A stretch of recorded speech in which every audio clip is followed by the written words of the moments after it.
Hello everyone, hello EMS and Bicom TWG. First of all, Merry Christmas sa inyong lahat dyan. It's been another year. 2024 ay patapos na ulit and we are welcoming 2025. So, a lot of things happened sa year na ito. And syempre, most of them are fruitful. And syempre, may mga di rin maganda. Pero at the end of the day, at least na itawid at naitaguyo din natin yung ating araw-araw na pag-work dyan sa PSA. And second, I apologize na di ako maka-attend dyan sa Bicom TWG Christmas Party. Kasi ayun nga, busy ako ngayong week sa exams. Actually, this is our final exam week. So, ayun, madaming binabasa. Pero so far, so good. Kinakaya naman natin ang exam. I know madaming nangyari na din sa PSA ngayon simula nung pag-alis ko nung July. And I'm happy dahil yun nga, yung mga naiwan ko ding mga task is that na-continue siya sa pamumuno na ngayon ni Architect Alfred. And syempre, with the help of all the engineers and the EMS people dyan sa Bicom TWG at sa EMS.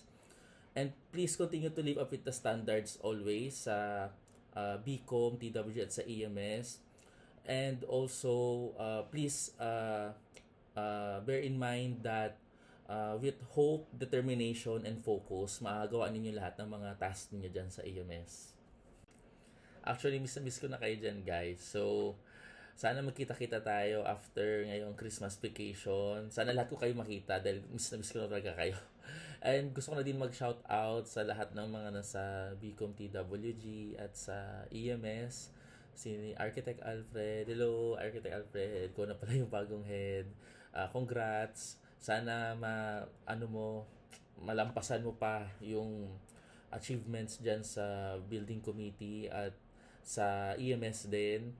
And also kana Engineer Jordan, Engineer Nathan, Engineer Ernie, Engineer Alan, si Latin, si Sherwin, si Kuya Roldan, Kuya Tonyo, si Kuya Rodel, si King, yung bagong hire, hello, at si Kuya Redeem, hello din.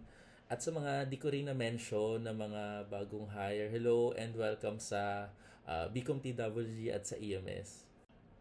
And once again, I am Architect Daryl, wishing each and everyone in the EMS and Bicom TWG a Merry Christmas. Bye-bye!